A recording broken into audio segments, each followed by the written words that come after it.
provide information, provide information on our investment portfolio and market conditions and performance over recent months. Um, so moving forward, and we'll also have a Q&A as part of that process, and Tom will review that. Just to give you a sense of where the foundation is, provide some 2025 highlights. As you can see, the foundation has a whole new brand identity that we introduced last fall. We have grown pretty significantly over the last several years with our total resources under management at around $270 million. We're composed of 650 individual funds that all have individual purposes that donors have identified when they were created. Last year, we awarded nearly $10 million in grants and scholarships, and the scholarships supported 443 students seeking higher education here in central Massachusetts. We also had the largest year in our history in terms of gifts received. Nearly $24 million was received, including a really notable gift from Becker College with the remaining resources from their funds to create our largest scholarship funds. So foundation's in really excellent fiscal shape, and we're very much in a growth trajectory.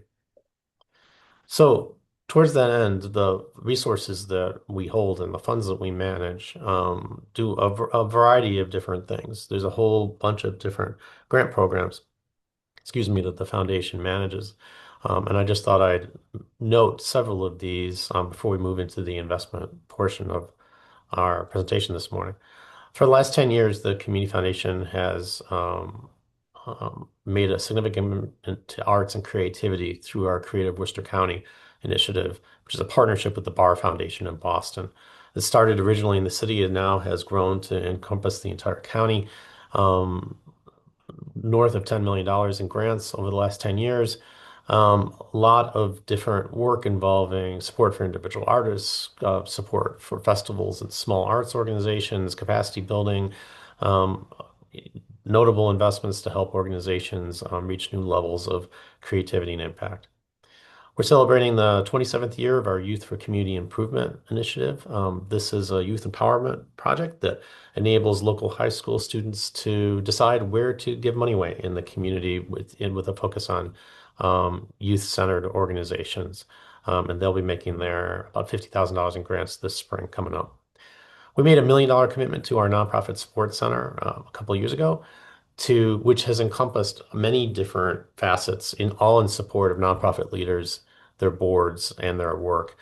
We stood up a mergers and affiliations fund, which has so far supported 7 organizations to either outright merge or to explore potential partnerships to create a more sustainable enterprise to support their impact work. We've reintroduced our seminar program and have gone on a rolling basis to provide organizational support for organizational efforts around capacity building, grant making, and so forth. We're the largest scholarship provider in the region, as I mentioned, and this spring we'll be rolling out the new Becker College Scholarship, which will be our largest scholarship award. So you'll see information on that this spring. The picture you see here is the first class from Nourishing Tomorrow's Leaders. This is a successful program that was launched in Syracuse, which we brought here, really training up individuals who are civically engaged and really want to be involved in nonprofit boards. All the folks you see here have been trained up on what it means to be a board member, board meetings, board dynamics, conflicts of interest, all the things.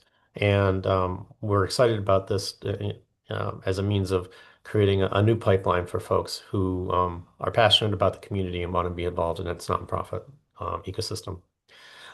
Every year we make around $2 million in grants that are broadly purposed, both unrestricted general operating grants and grants for specific projects. And that work has continued and shows up in the fall. You'll also see this spring some new and interesting grant programs that we're just rolling out. We just entered into a partnership with National Grid, and through our Worcester County Green Fund, we'll be focusing on weatherization grants through that work in partnership with National Grid.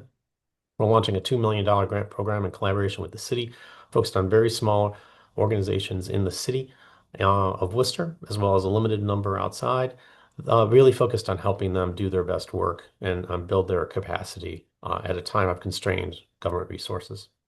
So there's a lot going on, and what we're going to talk about today is really the foundation for all that, because the success of our investment program helps sustain the work that we're attempting to do in the community. And with that, I'll turn it over to Tom. Thanks, Peter. Welcome to all of you as well to this annual report. It's always a interesting time. Oftentimes, most times, it's a very good report to give and easy and fun to do. Sometimes it's more difficult. The last couple of years, it's been quite enjoyable to listen to the performance of the performance of the foundation's assets in the trailing 12 months, and that'll be true this year as well.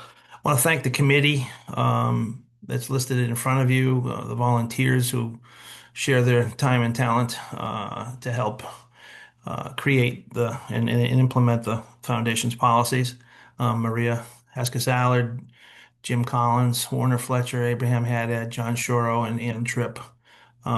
Couldn't think of a greater group of people to represent all of our interests in this endeavor. The staff of the foundation, clearly the finance staff particularly, has done a remarkable job in helping marshal the numbers and making sure that we are reporting things properly. And Sandy Flynn and her group doing a great job, and thanks to them. And to Prime Buckholz, our longtime partner in this endeavor. They bring wisdom, they bring opinion, they bring research, they bring a lot of things that none of us can do ourselves, and a lot of experience to this process. And without their input, their valuable input, we would be in a different place likely. But at the end of the meeting, as Peter said, at the end of the presentation, there will be a questions and answers session. If you look on your screen, on mine, it's at the bottom to the right side, three items from the right, little Q&A button there. Some people may have it at the top of their screen.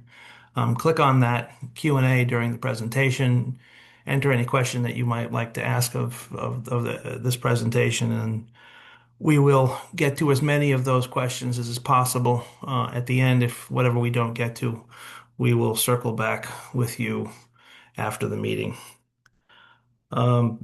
So it's my honor and pleasure to introduce to you Kathy Powers from Prime Buckholz, and she's accompanied by Brian Matthews as well, the two people who help us manage our affairs here. So Kathy, thanks for coming. Thanks for the presentation. Thank you, and good morning, everyone. Brian and I are going to tag team today, covering the updates, as Pete and Tom mentioned, in terms of the market and the portfolio. Before we jump into that, though, we thought it would be a good time to just give you the lay of the land, if you will, as you see here with our partnership with the foundation and the roles and the responsibilities. Starting with the policy, the investment policy and asset allocation, our role as your advisor is to propose the strategic long-term asset allocation, as well as work with the committee on any policy guidelines that are formally laid out in your investment policy statement. So we work with the committee to ultimately review this every year.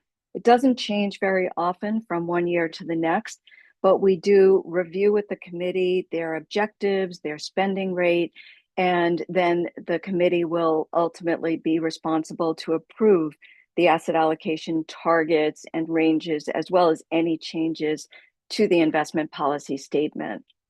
In terms of the portfolio construction, specifically manager selection and the implementation, again, our role is to work with the committee, provide them with the recommendations, and monitor the managers that ultimately are in your portfolios.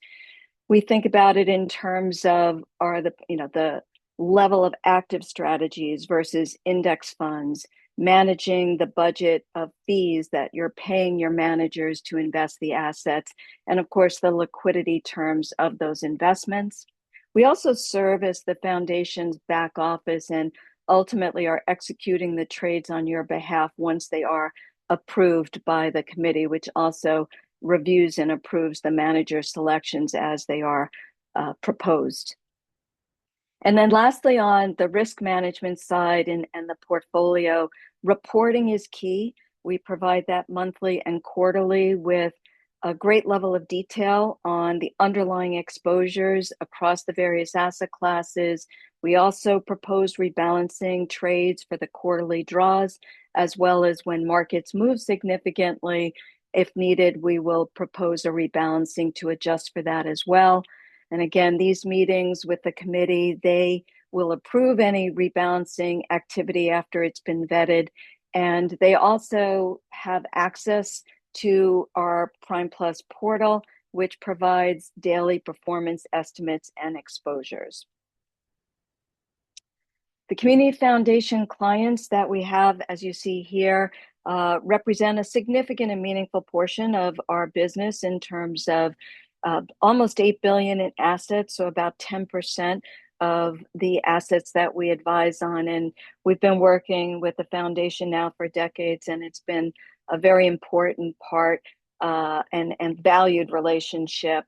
We also have a practice group in community foundation work that really supports the work that Brian and I do with the Community Foundation and helps bring best practices to the committee.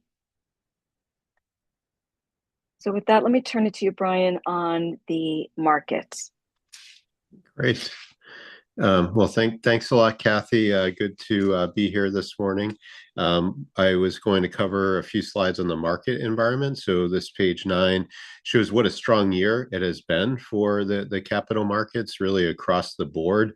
As everyone might recall, back in April of this year, the U.S. equity markets declined sharply after the tariffs were announced, and by mid-April, U.S. equities were down 15%, and it's really remarkable to see the S&P 500 ended the year at up 17.9%. And this was really driven by a lot of factors, but one, corporate profits in the U.S. continued to be strong despite the concerns around tariffs. The Fed also began cutting interest rates at the short end of the curve, which was viewed positively not only by equity, but also by fixed income investors. And then the tariffs were pushed out, and they're going to be less broad and deep than what were originally announced. So all of that was embraced by equity markets, and the market rallied sharply from there. When you look across the regional performance, though, non-US equity markets on the developed side and emerging did quite well, even better than US equities. With both of the emerging and non-US developed up over 30%. This was the first year in quite some time where non-US had outperformed US. We've always had regional diversification within the Greater Worcester Community Foundation portfolio. So our portfolio benefited from that rise in non-US equity markets, which was a lot of it was driven by the US dollar declining, but also local markets outside the US were still up 20% in most cases, and some niche areas of the non-US markets did quite well, like European banks were up over 80%. So really remarkable results broadly from equities. But when you look down the page, also, the diversifying categories within the portfolio did quite well and provided good, strong absolute results. In the middle of the page, you see the box labeled flexible capital. That's our terminology for hedge funds. Those categories were up high single digits, low double digits, which was really a nice outcome. And they also protected capital in April when we saw that downdraft in equities. Part of the role of hedge funds is to protect on the downside. They did their job in that volatile period, but also throughout the year, providing good, strong absolute results. And then we have exposure to marketable real estate. Some of the categories did well, and I should have noted, blue is 2025. We also show yellow 2024, just to provide contrast to last year as well. And where that becomes important is that within fixed income, Last year was a bit of a challenging year for fixed income. Rates drifted higher, and overall, those categories were quite low. But in 2025, the aggregate bond index, which is the market index for investment grade, broadly diversified fixed income, was up over 7%. So even our fixed income, which is designed to be a hedge against macro stress, a volatility dampener, overall did benefit the portfolio as well. So really a strong year for risk assets across the board. And Kathy, if you could maybe turn to page 10, thank you for navigating the deck. This gets into a little more detail of what's happening within the domestic equity market. This is sector results. And here again, we show blue 2025, yellow last year, just to provide a quick comparison. But once again, growth stocks really drove the outperformance. Growth stocks outperformed traditional value sectors, and growth are things like information technology, communication services, whereas value sectors are things like utilities, real estate, energy. So growth stocks did quite well, driven by the artificial intelligence investment theme. So companies that were tied to benefiting from AI, which is really changing our daily lives. It's changing the lives of companies and how they do things, and creating efficiencies. Those companies, which are, a lot of the exposure there is in the quote unquote Magnificent Seven, that really drove the S&P 500 returns in 2025. Those narrow group of 7 companies that are IT related. But one nice thing is when you look down the page, though, all of the sectors in the Russell 3000 produced positive absolute results in 2025. So even though it was a fairly narrow market driving that 18% gain, we still saw good solid gains across the board. And if you could turn, thank you, Kathy. Page 11 here shows equity valuations. One way to think about how the equity market is valued is looking at the price to earnings ratio over time. U.S. equities is the green line in this chart that, as you see on the right-hand side, has generally kept marching higher over time. So we show data going back the last 25 years. The current price to earnings ratio of the S&P is 22 times versus 17 for the historical average. So U.S. equities are overvalued versus where their historical average has been. Some would argue that it's it's worth the expensive market because of the AI trends, because of the profitability of these companies having more profitability than non-US, but is something we keep our eye on as we rebalance the portfolio. We think about valuations. And when you look outside the US, non-US developed, which is the EFA index in emerging markets, are more in line with their historical averages, and also lower PE ratio versus the S&P 500, indicating there is value outside the US. And that's one reason why we do retain exposure to the non-US markets, despite the strong gains we saw in 2025. Kathy, the next chart is the Federal Reserve. This is the second to last market chart I would point to, but the Federal Reserve has had a big impact, continues to have a big impact on not only the economy, but the capital markets. And the Fed did cut interest rates 3 times at the short end of the curve in 2025. They've guided towards 1 cut in 2026. And you see that's the yellow line at the far right-hand side. That's what the Fed has projected they will do with the rates in 2025 and beyond. The market in expectation is the blue line. And what you see there is the market's expecting 2 or more cuts, so a deeper cut next year to fuel, continue to provide economic growth and liquidity into the market. They both are indicating the Fed funds will be at 3% terminal rate in June of 2027. So they get to the same place, just a different path of getting there. And a wild card for all of us is there is going to be a transition in the leadership of the Fed in May of 2026. Chairman Powell is retiring, and then right now there is a candidate that President Trump has nominated, but Kevin Warsh still has to go through the process. But the wild card is the new chair has to be approved, and then what they will do with their leadership position once they are in that seat is something the markets are monitoring closely. And the last market comment, the inflation is what is driving the Fed to be a bit cautious about cutting rates. So inflation has been hovering close to or above 3% in the most recent readings. The Fed would like it to be at 2%. So it's about 1% above where the Fed wants it to be, which provides them reason and rationale to not cut as much as the market would like. Recent trends are things like food and shelter have been higher than 2% and really driving that inflation a bit higher. And so this, if we started to see this come down, it might give the Fed the ability to cut rates an additional than the one cut in 2026. So with that, I was going to hand it back to Kathy, who's going to cover a bit about the pools we manage with the investment committee, as well as our investment approach. Thank you. And as you see here, this reflects the various pools that are available to donors. And I'll start with the foundation portfolio, which at the end of the year was in the area of 226 million. As you see in the pie chart, it is a well-diversified portfolio with approximately 70% in what we would describe as the growth engine of the portfolio, with public and private equity, and that is rounded out with hedge funds and that again we refer to as flexible capital, fixed income for that macro safety hedge, and real estate for the inflation hedging.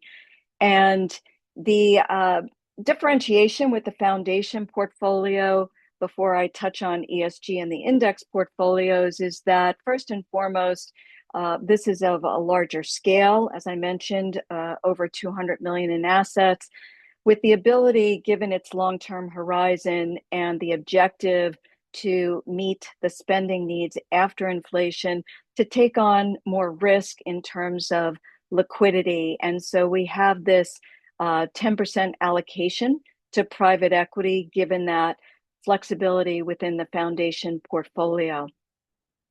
If you compare that to the ESG portfolio, which also has an objective for long-term growth and capital preservation, but the focus here is on environmental sustainability, including fossil fuel-free investments. It's a portfolio where you can see the growth engine is in, in public equities at 70%. That is rounded out with fixed income, again, which provides a safety hedge and also an attractive level of income for the portfolio to grow. And that is rounded out with Treasury inflation protected securities for that inflation hedging aspect. And then to the right, you can see the index portfolio, which has similar objective for long-term growth and capital preservation. But here we are doing so with passively managed strategies and focused on providing investors with the lower cost index funds for the market exposure to these various segments, with the addition of real estate as well in this portfolio. As we compare or contrast the expected returns, which are based on Prime Buckles' capital market assumptions, you can see the foundation, which does have a higher risk return profile, is expected to deliver in the ballpark of 7.5% annually over the long term. So think about the next 10 to 15 years. And the ESG and the index portfolios are closer to the ballpark of 6.5%, given their lower risk profile and full daily liquidity in these portfolios. On the management fees, as you might expect, given the foundation is well diversified across different asset classes where fees are typically higher in private equity and hedge funds, the fee budget is between 65 and 75 basis points, which is still well below a 1% threshold, which we very much try to keep and manage that fee budget below that 1% level. And the ESG portfolio is in the ballpark of 50 basis points, using both active and passive managers to fit with the environmental goals that we have here. versus the index portfolio is mid to low single digit. And that is quite intentional, using passive funds to provide that market exposure. Again, I think what ties this all together for the three pools is we are focused on constructing portfolios that meet the different objectives, whether it's the spending in the foundation or the environmental goals with ESG and the lower cost exposure. We're all looking to grow the assets over time and meet the foundation's goals.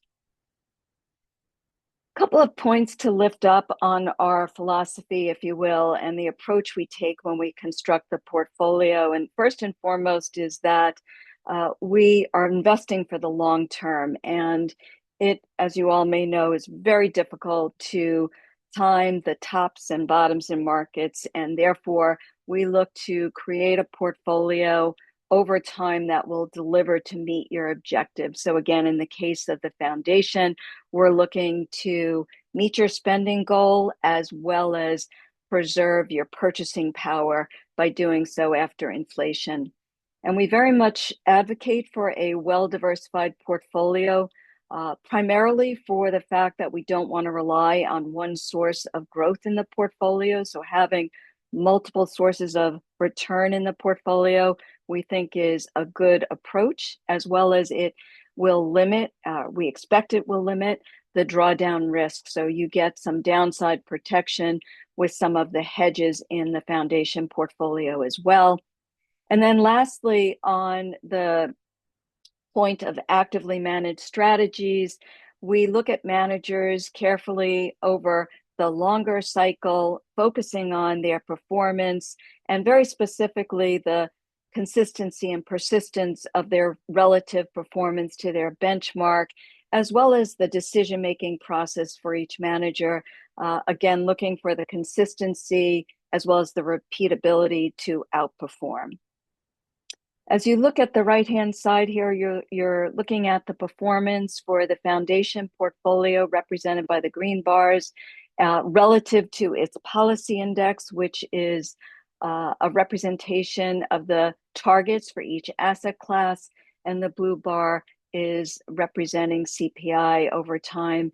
And our goal is to outperform, as I mentioned, your spending, and generally we're looking to relatively expect, I should say, to be in line with the policy or slightly ahead over longer time periods.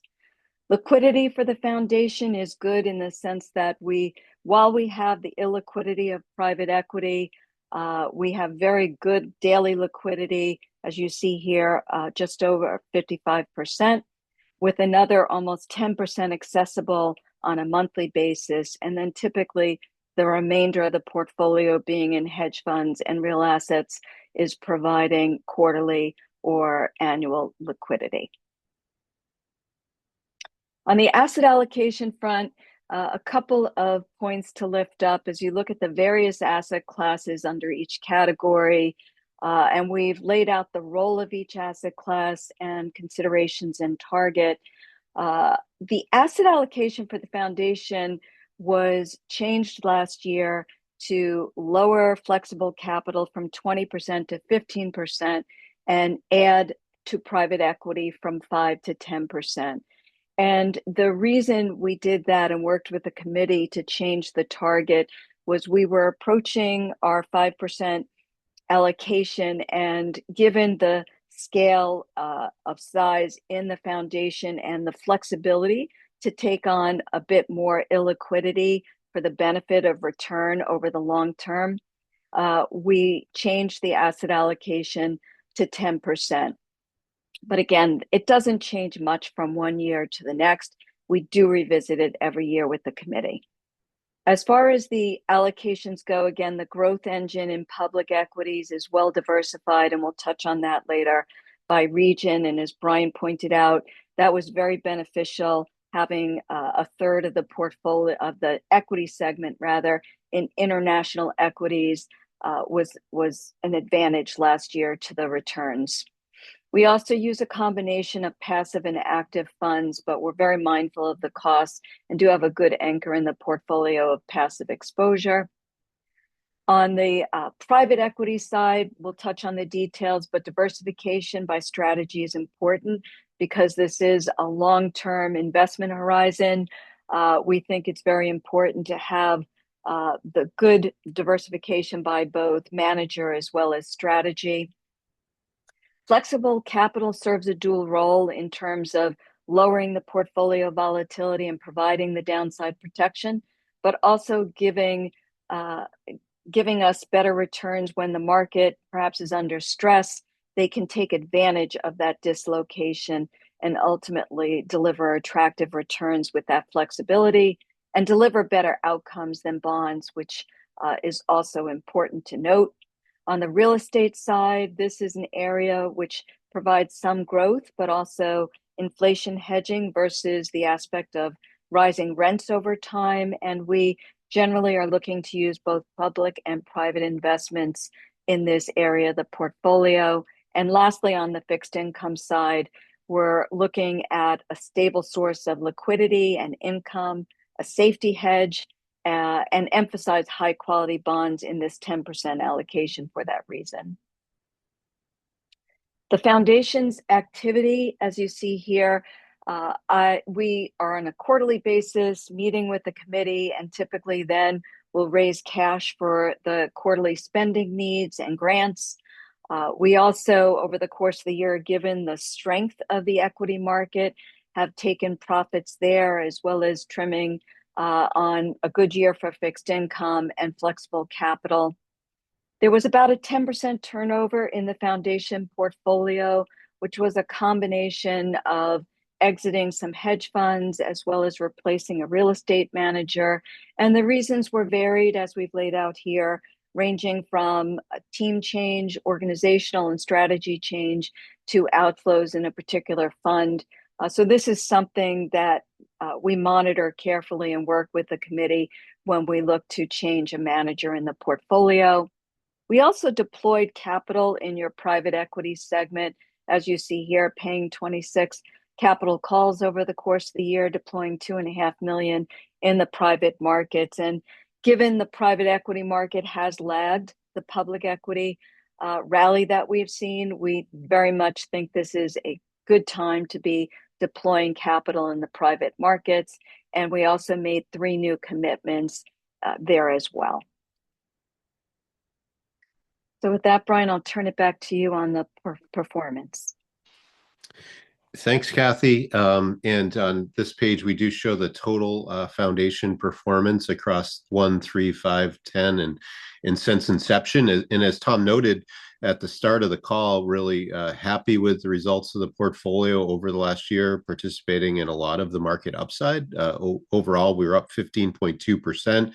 And when you look across the page, really strong results over all time periods, really helping compound the asset value within the foundation and build on the wealth that's been accumulated.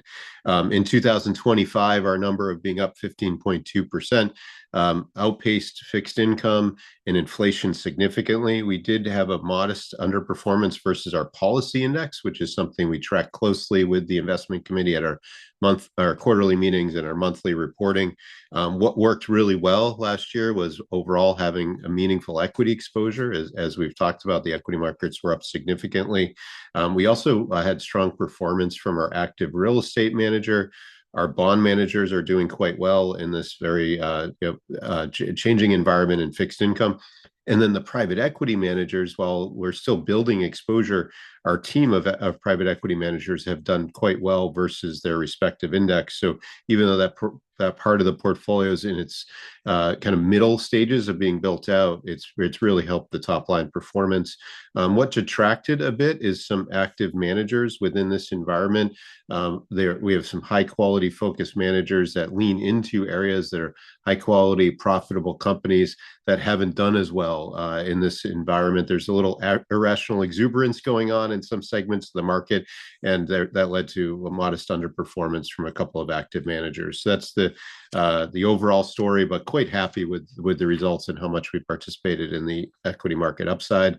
On page 19, we show how we've done versus peer institutions. This is an outside peer group of other community foundations, and we looked at community foundations of your similar size. And what you see across the page in recent years, the Greater Worcester Community Foundation has outperformed your peer group. So over the 3-year, we outperformed the median community foundation by almost 2%. So really good to see, and over the long term, keeping up with peers, but over the shorter term, really good outperformance. So not only are we doing well in absolute terms, well versus policy, but also strong results versus other community foundation peers. Great. And thanks, Kathy. And asset growth, this shows a really wonderful story. So we have data going back to 1997. $37 million was in the community foundation. That level is up to 225.6 million today. And it's even higher, as Pete had noted at the start of his comments. But this is in part due to market gains, strong outperformance versus the markets, strong participation in the upside, but also strong contributions. As Pete noted, it was a really strong year for contributions. That really helps, obviously, with the strong asset growth as well. So it's not just a story of market participation, but it's a story of good, strong contributions along the way. And we have a couple slides in here just to drill into our downside protection. We talk a lot about diversification. Kathy noted by design, the portfolio has diversifiers within the portfolio, things that we believe will hedge against market declines and provide downside protection. By design, the portfolio is not expected to take part fully in the equity market. When the equity market's up big, we will likely not participate fully, but also should protect on the downside. And that's there's a few ways we show this on page 21. The volatility of the Greater Worcester Community Foundation portfolio is measured by standard deviation is 10.7 over the trailing 5 years, but the volatility of the global equity market was 14 over that time period. So what that means is the portfolio has a smoother ride to get to the strong results. So it won't be down as much or up as much, but that creates a smoother ride and protects when the market should protect when the market's declining.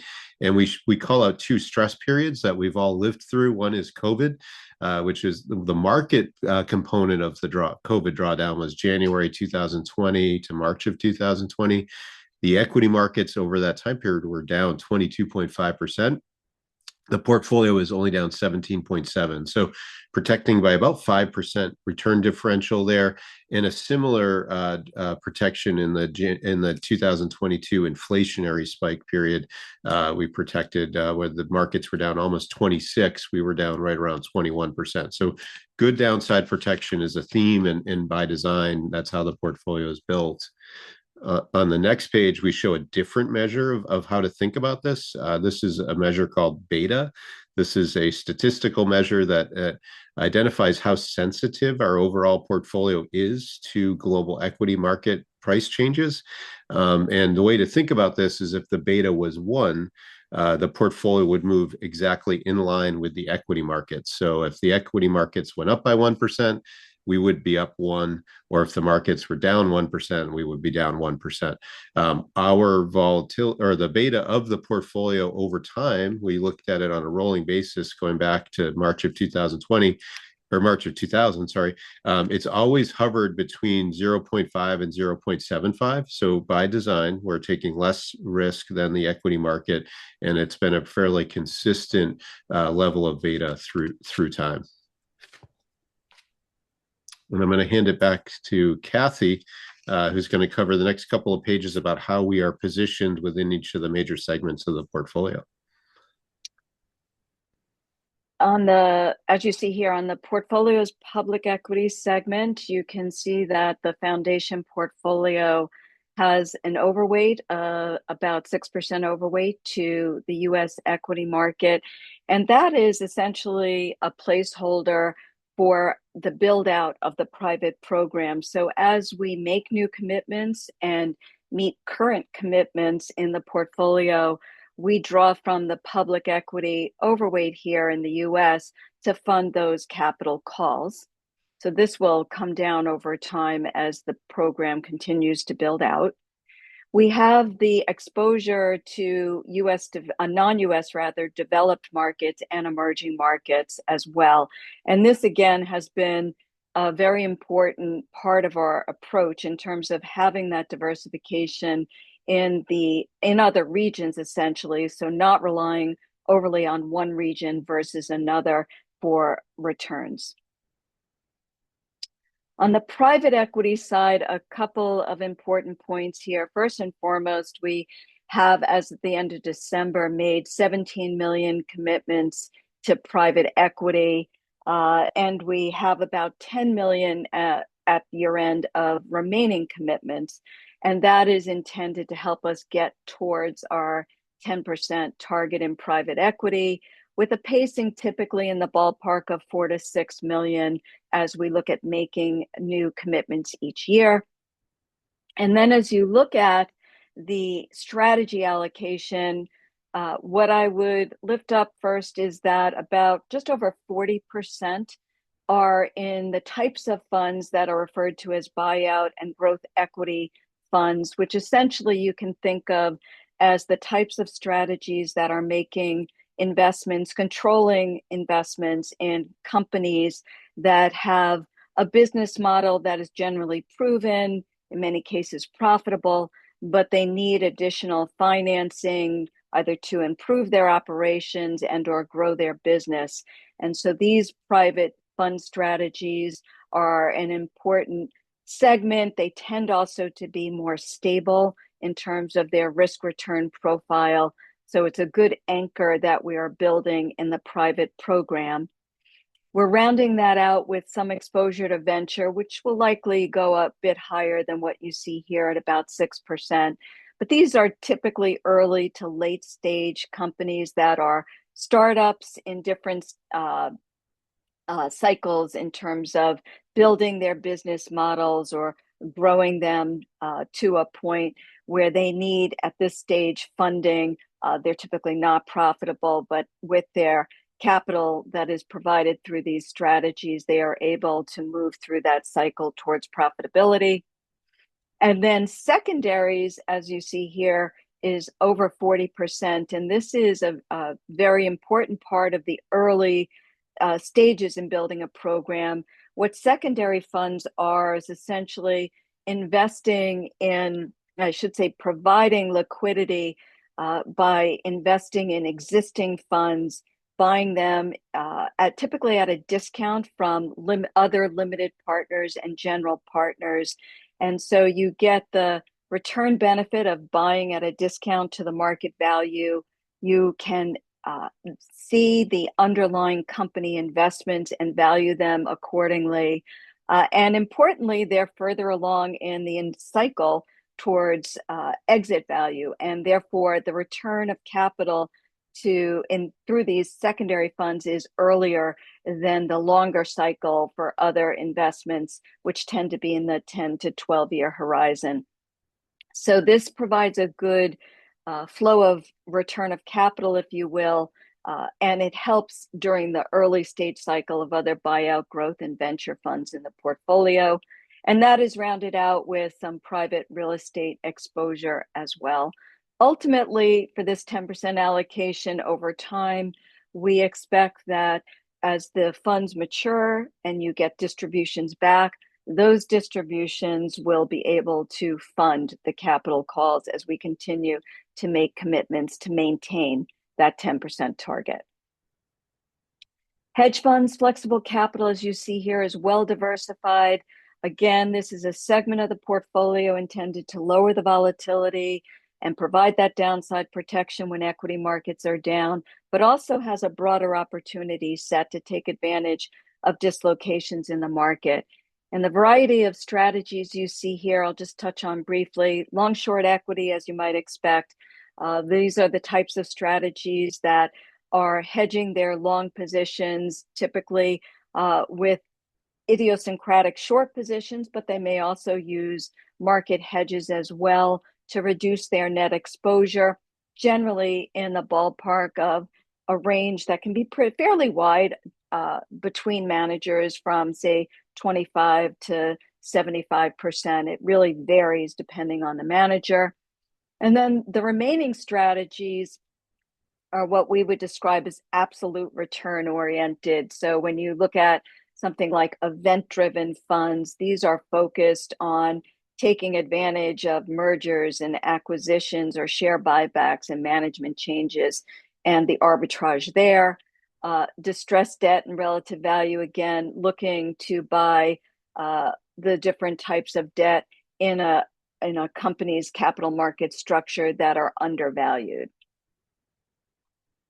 And then lastly, on the fixed income side, you can see the transition here in terms of the portfolio's duration, which is a measure of sensitivity. And interestingly, the foundation portfolio, I should say, has transitioned from about a 2.5-year duration back in 2022, which was a period when the Fed raised interest rates to 5%. And subsequent to that, we took the opportunity, given those higher yields, to extend the duration, so the price sensitivity in the portfolio, and capture that higher yield as well.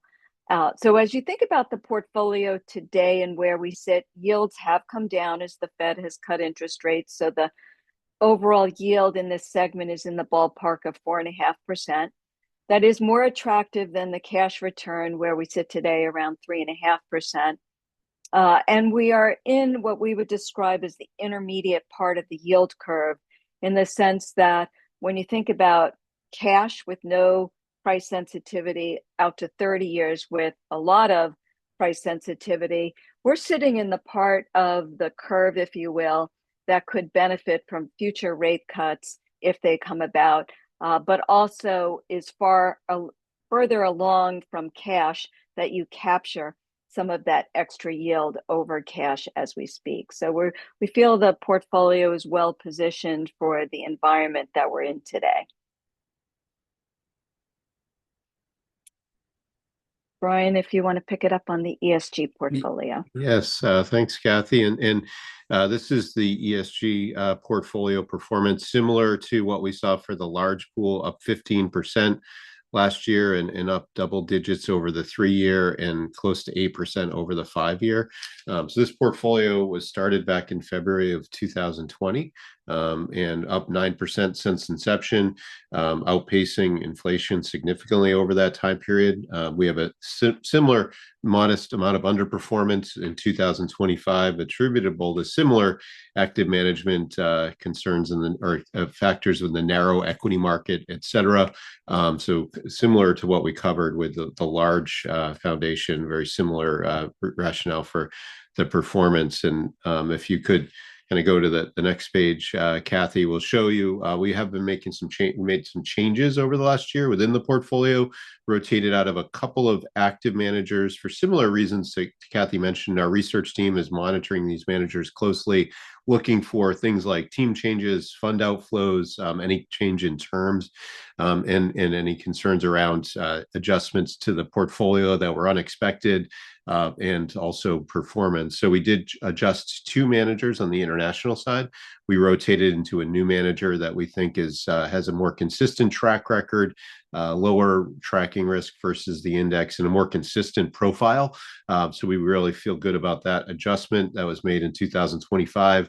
And also during the year, we did deploy $2 million in additional contributions, which was a part of that strong year of contributions that Pete noted at the start of the call. On the next page, just gets to kind of our outlook and kind of how we're thinking about implementation. And some of this we talked about throughout, but I would just reinforce that when we think about equity markets, they did really well, not only in 2024, but 2025, double-digit gains across both calendar years, really strong absolute returns from the capital markets. But at this time, we're definitely focused on some risks. So valuations are stretched in the public equity market, is particularly in the U.S., as we were talking about within that slide, which is a reason why when we've been raising cash for the donations that are made out of the community foundation, often we've been taking gains in recent years out of equities and being prudent about how we're raising cash, and that's kind of a part of our broader rebalance philosophy. So whenever we're materially outside of our target to an asset class because of growth in that asset class, we trim back to target and add to categories that haven't done as well, and that creates a good opportunity to benefit and also lock in gains. So that's one thing we've been doing prudently and systematically with the committee over time. There's also geopolitical risks that we're monitoring within the markets and within the that might have impact on the portfolio. Things like Venezuela and what's happening in the Ukraine, that could create volatility in the equity markets, and that's a good reason why you want to take gains when you have them, whether they be at the asset class level or at the manager level. We're also looking closely to see if managers have outperformed more than we would expect, being mindful of taking gains at the manager level as well. I mentioned we're following closely the transition of the Fed chair position, which could create volatility in the fixed income markets. We do have active managers there within fixed income that do adjust the portfolio based on their perception of interest rates and what might happen. So they are on top of that, as well as the credit market, where we see valuations as being tight as well. So we've mentioned a lot about how equity markets have run, but credit markets have as well. And spreads, which is a measure of valuation in the fixed income market, have tightened significantly. And that's a reason why we take more of our credit risk in the flexible capital portfolio, where those managers can be a little more nimble with the allocations. So we are consistently looking in terms of how we're positioned, looking at rebalancing back to targets is a significant theme. We also are thinking about the diversification within the portfolio should benefit from this environment, and we're starting to see this already early in 2026. There is going to be bifurcation of results across markets, whether it be by region, by market cap. So having that diversification should help protect the portfolio and present opportunities as well. So those are some of the things we're thinking about, and we're working closely with the investment committee at those quarterly meetings and more frequently if needed. And I would just close by turning, if you don't mind, Kathy, just really quickly, we'll show you the team page. So this is the dedicated team for Greater Worcester Community Foundation, led by Kathy and myself. We help lead a 6-person team that supports the organization and the investment committee.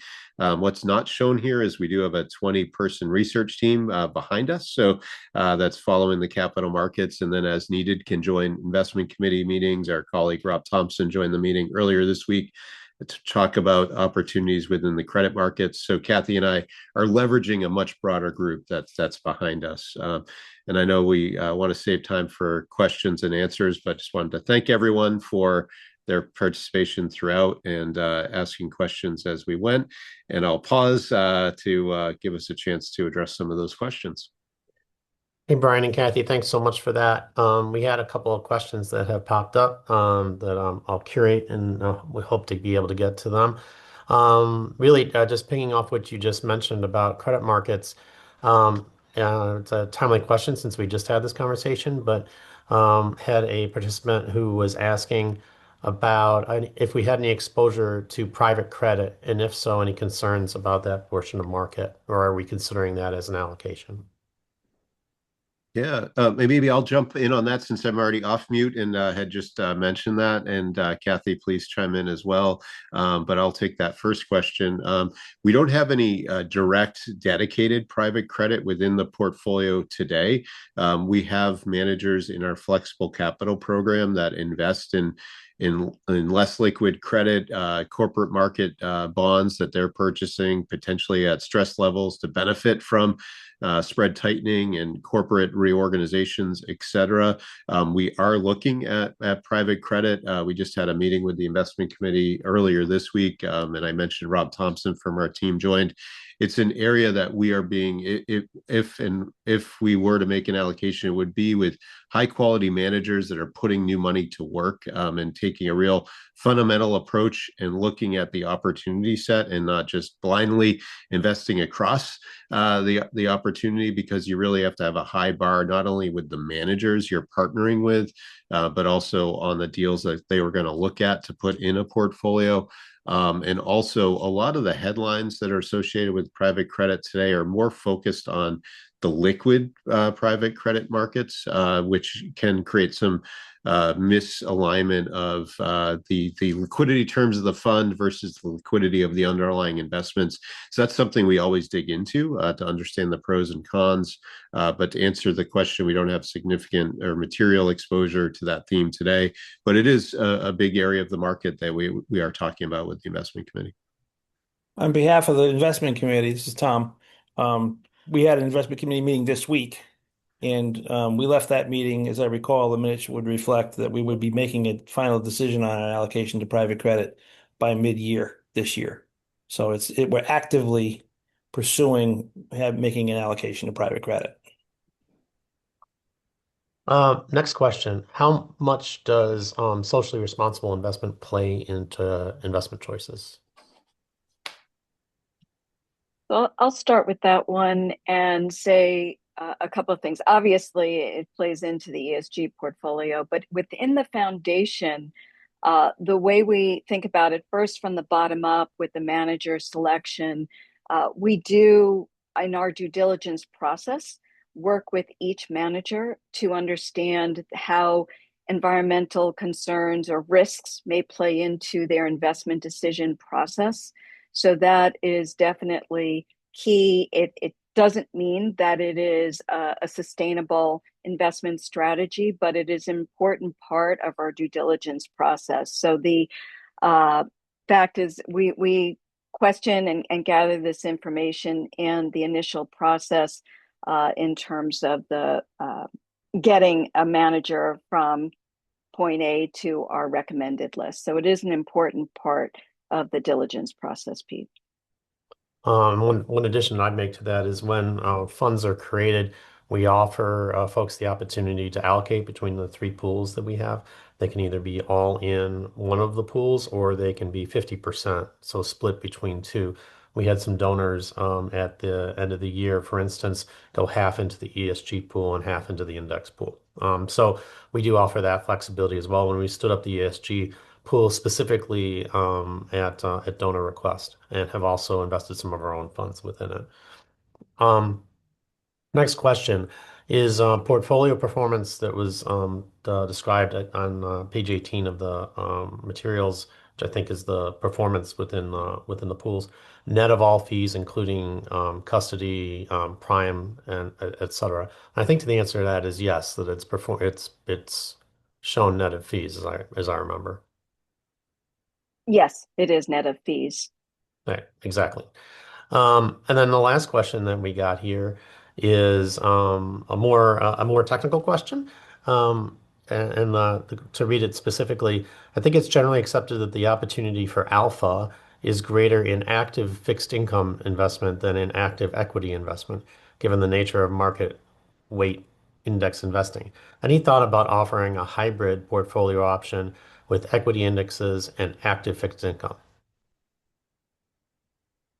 Do you want me to answer that, Kathy, to split Sure. the questions Yeah. evenly? You can jump in as well. So I would suggest that that our analysis of active management shows that outside the US, over intermediate and longer term cycles, there is ability of managers to add value over and above their index. Also, typically, I completely agree, fixed income is the area of consistently adding value as well.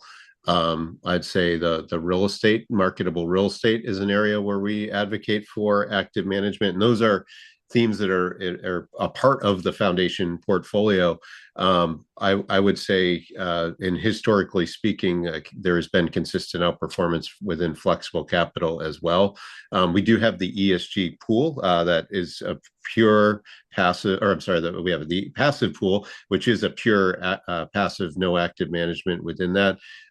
With other community foundations we work with, we do see interest in having what Greater Worcester has in terms of the passive and a more active option. I don't know of any other community foundations that we work with that have a hybrid approach of active fixed income and passive equity. But maybe Pete, if you hear other interests of that, we'd be happy to have conversations around it. But I would say our philosophy as an organization is there are areas of the equity markets where active management can and has shown the ability to add consistent value. Well, we covered the gamut of all the questions that we received. We had more than 100 people RSVP for this today, and we're really glad to provide this information. This will also be recorded and available on our website, and so you'll be able to share it with others who may not have been able to join. Want to thank you today and thank Brian and Kathy and Tom and the team at the Community Foundation for pulling this together. Please accept our best wishes as we get closer to spring, and take care. Thank you. Thanks, everyone.